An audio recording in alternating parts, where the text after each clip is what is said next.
Dear student, इस video में हम लोग देखते हैं price elasticity of demand.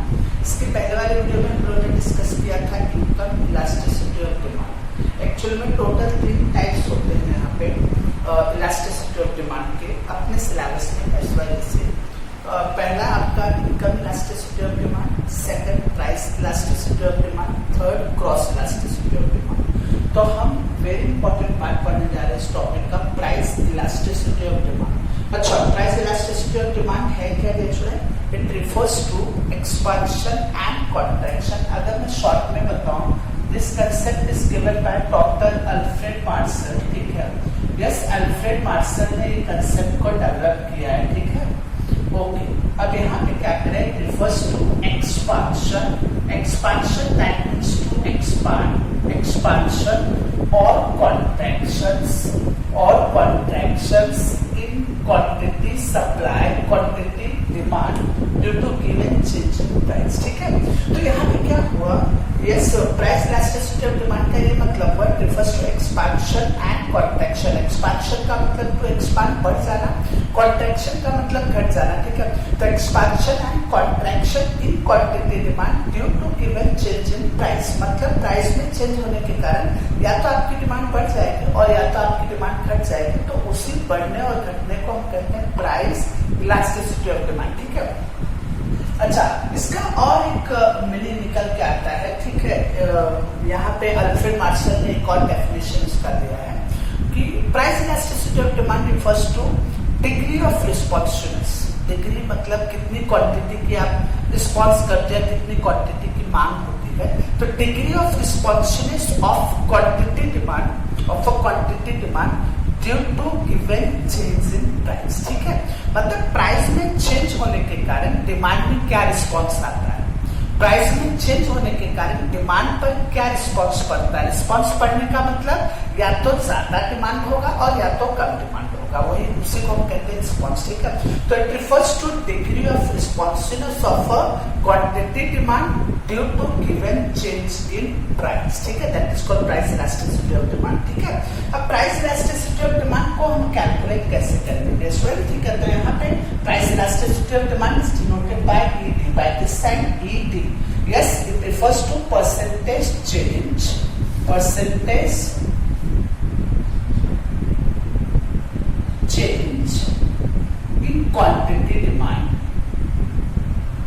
divided by percentage change in price, percentage change in price।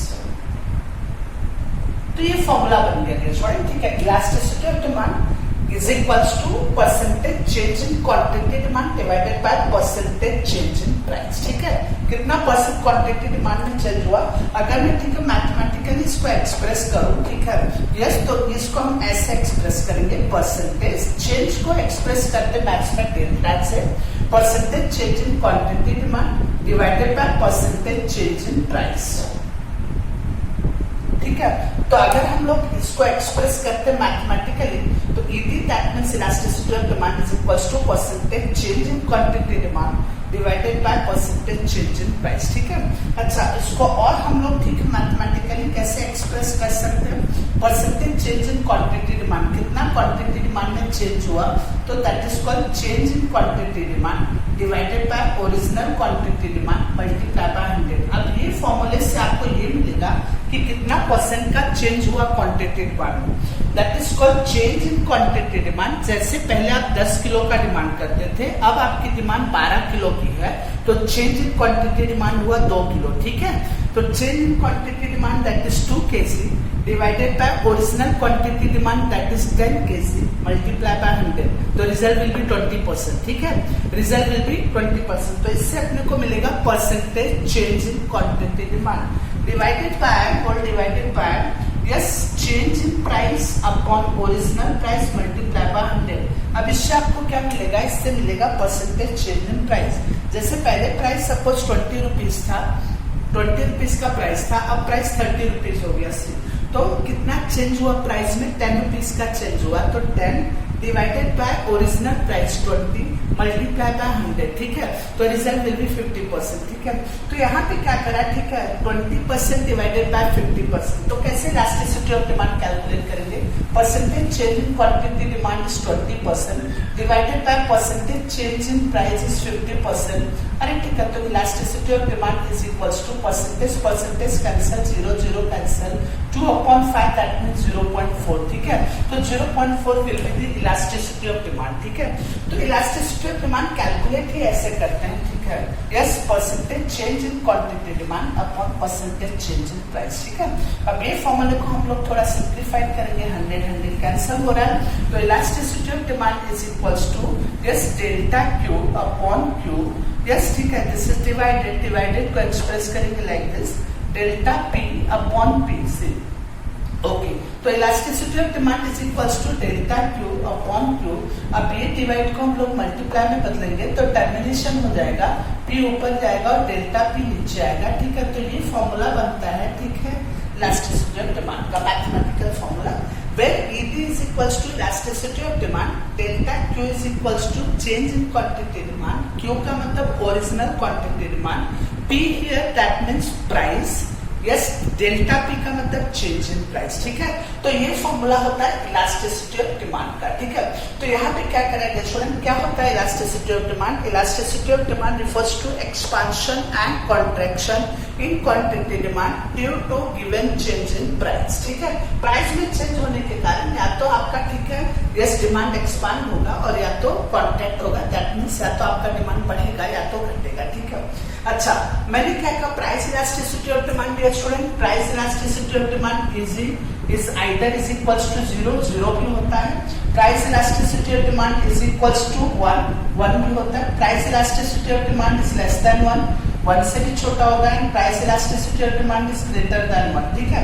तो यहाँ पे क्या करेंगे student, price elasticity of demand में बी is equals to 0, price elasticity of demand is equals to 1, price elasticity of demand is less than 1 and price elasticity of demand is greater than 1। और एक चीज होती है, price elasticity of demand is equals to infinity, ठीक है। तो ये 5 types होते हैं इसके, ठीक है। तो प्राइस इलास्टिसिटी ऑफ डिमांड में बी इज इक्वल्स टू 0, में बी is equals to 1, less than 1, greater than 1 and it is equals to infinity. तो अब ये हो गया, ठीक है, इंट्रोडक्शन डियर स्टूडेंट। अब हम लोग देखते हैं टाइप्स, तो टाइप्स को आपको जरा ध्यान में रखना है, ठीक है। Yes, there are 5 types of price elasticity of demand. पहला होता है unit elasticity of demand, it is also called unitary elasticity of demand, elasticity of demand. इसको पढ़ना आसान हो जाएगा डियर स्टूडेंट, ठीक है। Unitary elasticity of demand, unitary का मतलब यूनिट हुआ, यूनिट का मतलब 1 होता है, ठीक है। यूनिट इलास्टिसिटी ऑफ डिमांड, अब इसके 5 टाइप्स होते हैं, 5 टाइप्स में यूनिट इलास्टिसिटी ऑफ डिमांड ये हो जाता है elasticity of demand is equals to 1। उसके बाद, ठीक है, relatively inelasticity of demand, relatively inelasticity of demand जहां पे हो जाता है elasticity of demand is less than 1, relatively elasticity of demand, तो वहां पे elasticity of demand is greater than 1। उसका परफेक्ट इनइलास्टिसिटी ऑफ डिमांड जहां पे elasticity of demand is equals to 0, and उसके बाद yes perfect elasticity of demand, तो वहां पे elasticity of demand is equals to infinity, ठीक है। तो हम लोग पहला टाइप्स देखने जा रहे हैं, ठीक है, यूनिट इलास्टिसिटी ऑफ डिमांड, और it is called unitary elasticity of demand. Dear student, यहाँ पे इसको यूनिट इसलिए बोलते हैं क्योंकि यहाँ पे elasticity of demand is equals to 1 होगा, ठीक है। कैसे, इट रिफर्स टू, यानी यहाँ पे, ठीक है, अगर मैं बात करता हूँ, ठीक है, suppose price rise by 10%, price आपका 10% से राइज हुआ, एक एग्जांपल लेते हैं, प्राइस इज राइज बाय 10%, तो क्वांटिटी डिमांड फॉल्स बाय 10%, आपका क्वांटिटी डिमांड 10% से ही फॉल होगा। जिस प्रपोर्शन में आपका प्राइस राइज हुआ उसी प्रपोर्शन में आपका क्वांटिटी डिमांड फॉल्स होगा। डियर स्टूडेंट, प्राइस और डिमांड में इनडायरेक्ट रिलेशनशिप होता है, price is rises, quantity demand is falls, but यहाँ पे दोनों का जो चेंज होने का प्रपोर्शन है वो सेम है।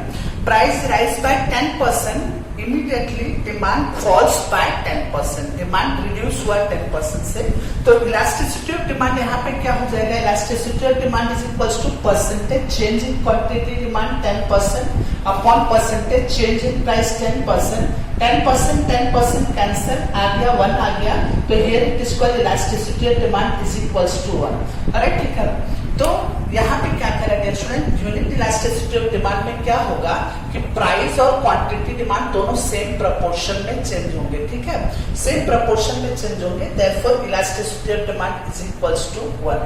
अब इसको लिखने का तरीका क्या है, यूनिट इलास्टिसिटी ऑफ डिमांड में लिखने का तरीका क्या है, तो यहाँ पे लिखने का तरीका यही होगा कि आपका कितने परसेंटेज में आपका क्वांटिटी डिमांड चेंज हुआ और कितने परसेंटेज में प्राइस चेंज हुआ। तो ठीक है, तो it refers to unit elasticity of demand, it refers to change in quantity demand, change in price of the commodity brings about same proportionate change in quantity demand. मतलब जो आपका price change हुआ उसी प्रोपोर्शन में quantity demand change हुआ। तो it refers to change in price of the commodity brings about same proportionate change in quantity demand। मैं बात कर रहा हूँ same proportionate change in quantity demand, तो same proportionate change in quantity demand, तो therefore यहाँ पे elasticity of demand is equals to 1 हो जाएगा, ठीक है। अब इसको हम लोग क्या करेंगे, डायग्राम कैसे बनाएंगे, इसका डायग्राम बनाते वक्त वेरी केयरफुल रहिए डियर स्टूडेंट। वाई एक्सिस पे आपने प्राइस दिखाना है, प्राइस, यहाँ पे एक्स एक्सिस पे आपने क्वांटिटी डिमांड दिखा है, ठीक है। अच्छा, प्राइस अब ओपी रखेंगे तो प्राइस ओपी पे, डिमांड विल बी ओक्यू। एक एग्जांपल लिया, suppose price is rise by OP to ओपी1, प्राइस ओपी से ओपी1 बढ़ गया, तो इतना ध्यान रखिए कि ये जितना आपने प्राइस को बढ़ाया जिस प्रोपोर्शन में, उतने ही प्रोपोर्शन में क्वांटिटी डिमांड को कम करना। दैट मीन्स डायग्राम बनाते वक्त एक चीज ध्यान में रखना कि ये गैप और ये गैप सेम होना चाहिए, ठीक है, अगर अदरवाइज एग्जामिनर आपका मार्क्स काट देगा, ठीक है। तो this gap and this gap would be same, तो यहाँ पे इट शोज दैट ये यही शो करेगा कि जिस प्रोपोर्शन में आपका प्राइस चेंज हुआ उसी प्रोपोर्शन में आपका क्वांटिटी डिमांड चेंज हुआ। तो दैट मीन्स अगर मैं ऐसा लिखूं PP1 is equals to QQ1, तो इट इज नॉट रॉन्ग, दोनों क्या है, सेम होने चाहिए, ठीक है। तो आपका जो डिमांड कर्व होगा, ठीक है, वो जनरली नॉर्मली डिमांड कर्व होगा DD1 which slopes downward from left to right and it is rectangular hyperbola। rectangular hyperbola maths का एक कंसेप्ट है जहाँ पे डायग्राम की पोजीशन दिखा रही है। यहाँ पे DD1 स्लोप्स डाउनवर्ड हो रहा है, नीचे की तरफ जा रहा है फ्रॉम लेफ्ट टू राइट, अरे ठीक है। और ऐसा क्यों हुआ, बिकॉज यहाँ पे elasticity of demand is equals to 1 है, बिकॉज यहाँ पे प्राइस और क्वांटिटी डिमांड दोनों सेम प्रोपोर्शन में चेंज हो रहा है। तो यूनिट इलास्टिसिटी ऑफ डिमांड कैसे लिखोगे, it refers to change in price of the commodity brings about same proportionate change in quantity demand। change in price of the commodity brings about same proportionate change in quantity demand, ठीक है। ये लिखने के बाद फिर क्या लिखोगे आप, here elasticity of demand is equals to 1। उसके बाद आप एक एग्जांपल दोगे, एग्जांपल में क्या लिखोगे, suppose price rise by 10% and due to that quantity demand falls by 10%, तो elasticity of demand is equals to 10% upon 10% is equals to 1, तो therefore ED is equals to 1। उसके बाद आप डायग्राम बनाओगे, डायग्राम बनाते वक्त वेरी केयरफुल रहोगे कि ये गैप और ये गैप सेम होना चाहिए, अदरवाइज एग्जामिनर देखते ही गलत काट देगा। डायग्राम में प्राइस आपने दिखाया वाई एक्सिस पे, एक्स एक्सिस पे डिमांड दिखाया, ओपी प्राइस पे demand will be OQ. Diagram को कैसे लिखेंगे, नीचे लिखेंगे when price is OP quantity demand is OQ, but when price rises from OP to ओपी1, राइट, ठीक है, in same proportion quantity demand falls from OQ to OQ1। इसको false को हम लोग कॉन्ट्रैक्ट पे बोल सकते हैं। तो देयरफॉर ये PP1 is equals to QQ1, demand का स्ट्रेट डाउनवर्ड नीचे की तरफ आ रहा है from left to right and it is rectangular hyperbola, ठीक है। और यहाँ पे ये लिखना मत भूलिए, elasticity of demand is equals to 1, ठीक है। अब दूसरा टाइप्स आता है relatively inelasticity of demand.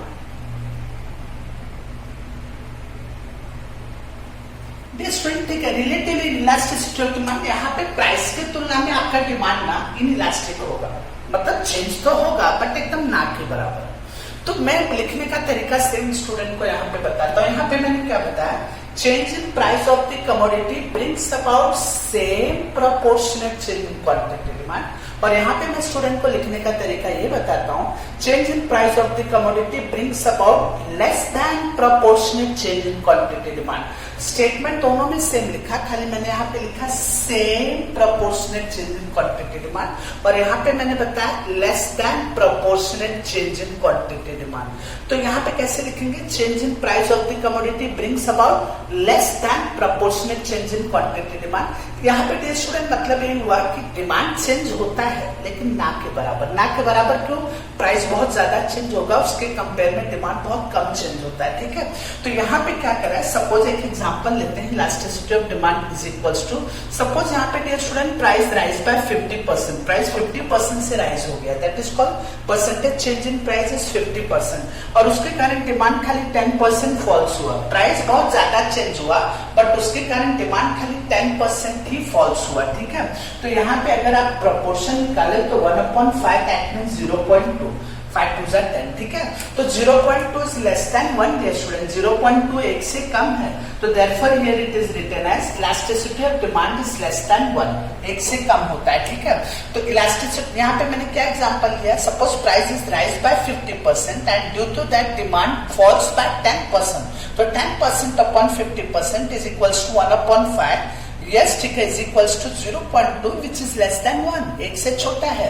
तो here elasticity of demand is less than 1, यहाँ पे आपका इलास्टिसिटी ऑफ डिमांड जो होगा लेस देन 1। स्टेटमेंट जैसा यहाँ पे लिखा वैसा यहाँ पे भी लिखना है। यहाँ पे क्या लिखा, when given change in the price of the commodity brings about same proportionate change in quantity demand, it is called unit elasticity of demand। यहाँ क्या लिखोगे, when given change in the price of the commodity brings about less than proportionate change in quantity demand, अरे ठीक है, यहाँ पे elasticity of demand is less than 1, ठीक है। अच्छा, अब इसका डायग्राम आप कैसे बनाएंगे, ठीक है, डायग्राम इसका भी ऐसे ही बनेगा, x एक्सिस y एक्सिस, यहाँ पे प्राइस दिखाया, अरे ठीक है, यहाँ पे क्वांटिटी डिमांड दिखाया, प्राइस ओपी, ओपी प्राइस पे demand will be OQ. Suppose price rise हुआ बाय 50%, ठीक है, अब उसके कारण डिमांड फॉल्स हुआ, लेकिन डिमांड फॉल्स हुआ बहुत कम, देखिए खाली इतना, तो आपका डिमांड कर्व कैसा बन रहा है, ठीक है, DD1। यहाँ पे क्या लिखोगे, elasticity of demand is less than 1, ठीक है। तो यहाँ पे डिमांड कर्व कैसा हुआ dear student, demand curve steeper, अगर आप देखेंगे तो डिमांड कर्व स्टीपर स्टीपर देखिए, अरे ठीक है।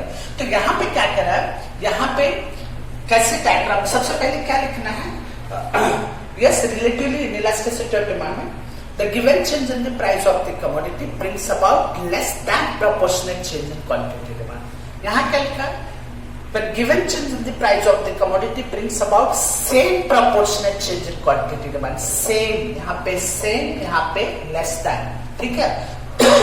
here elasticity of demand is less than 1, okay। एक एग्जांपल दोगे, suppose price is rise by 50%, due to that quantity demand falls by 10%, तो 10% upon 50% is equals to 1/5, which is equals to 0.2, it is less than 1, here elasticity of demand is less than।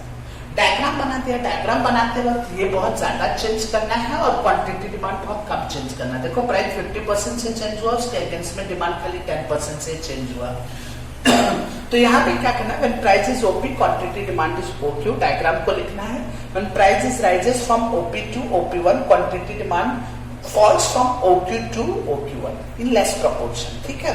therefore demand curve DD1 radical, it is steeper towards x axis। Demand curve steeper होगा, steeper यानी खड़ा होगा, लगभग किसके ऊपर खड़ा होगा, towards x axis, ठीक है।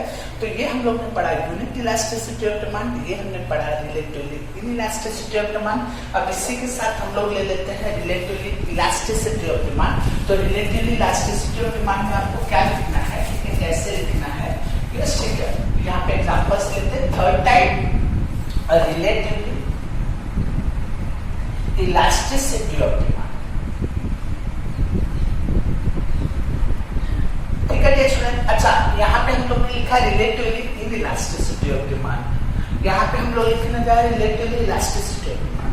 मतलब यहाँ पे आपका जो डिमांड था वो ना के बराबर चेंज हुआ, और यहाँ पे आपका प्राइस ना के बराबर चेंज होगा, उसके कारण डिमांड बहुत ज्यादा चेंज हो जाएगा।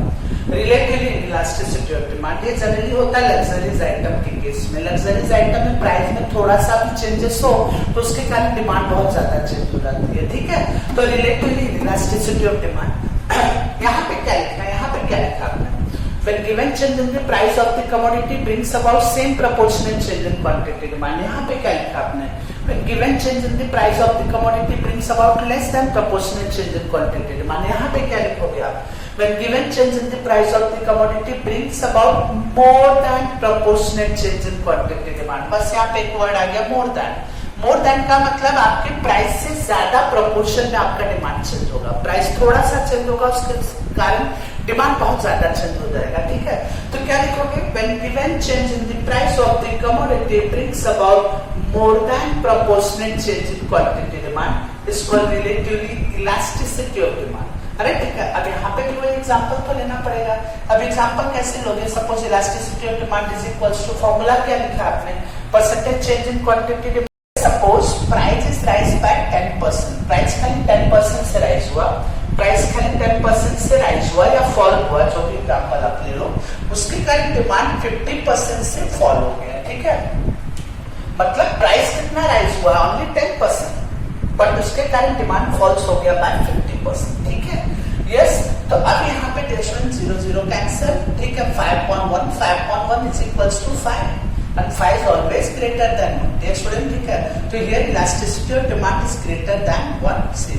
तो यहाँ पे क्या लिखना है, when given change in the price of the commodity brings about more than proportionate change in quantity demand, यहाँ पे when given change in the price of the commodity brings about same proportionate change in quantity demand, when given change in the price of the commodity brings about less than proportionate change in quantity demand। तो more than में कैसे करेंगे, ठीक है। यहाँ पे diagram कैसे बनेगा डियर स्टूडेंट, डायग्राम में very careful, x axis y axis पे हम लोग ने प्राइस दिखाया, ठीक है, और एक्स एक्सिस पे हम लोग क्वांटिटी डिमांड दिखाने जा रहे हैं। Suppose price is OP price पे डिमांड विल बी ओक्यू, एक स्टैंडर्ड बनाना है, OP price demand is OQ, इस प्राइस पे demand is this much, at this price demand is this much. But यहाँ पे प्राइस क्या करना, खाली थोड़ा सा राइज हुआ और उसके कारण डिमांड 50% फॉल हो गया, ठीक है। तो यहाँ पे प्राइस राइज हुआ थोड़ा सा और उसके कारण डिमांड बहुत ज्यादा फॉल्स हो गया। तो प्राइस खाली इतना राइज हुआ और उसके कारण डिमांड इतना फॉल्स हो गया, ठीक है। तो अब यहाँ पे डिमांड कर्व कैसा जाएगा, डिमांड कर्व देखिए अगर आप DD1, ये डिमांड कर्व हो गया फ्लैट, ठीक है, फ्लैट हो गया, एकदम फ्लैट जा रहा है, ठीक है। तो फ्लैटर का मतलब ऐसा क्यों हुआ, क्योंकि यहाँ पे प्राइस बहुत कम चेंज हुआ और उसके कारण डिमांड बहुत ज्यादा प्रोपोर्शन में चेंज हो गया। ये और वो लास्ट वाला, ठीक है, दोनों एकदम अपोजिट है। वहां पे प्राइस बहुत ज्यादा चेंज हुआ, उसके कारण डिमांड बहुत कम चेंज हुआ। यहाँ पे डिमांड बहुत ज्यादा चेंज हुआ और प्राइस बहुत कम चेंज हुआ, ठीक है।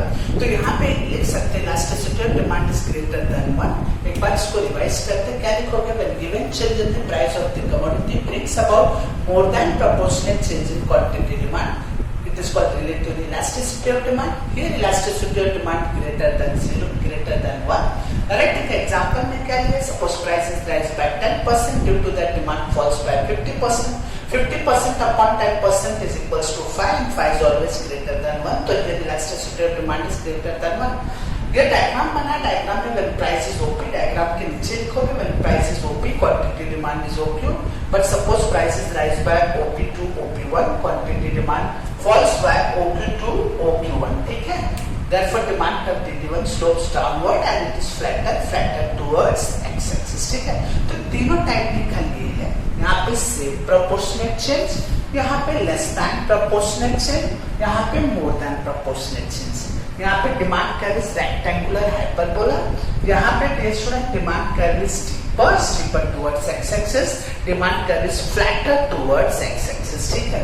यहाँ पे elasticity of demand is equals to 1, यहाँ पे elasticity of demand is less than 1, यहाँ पे elasticity of demand is greater than 1, ठीक है। तो 3 टाइप हो गया, बाकी बचे 2 टाइप हम नेक्स्ट वीडियो में देखेंगे।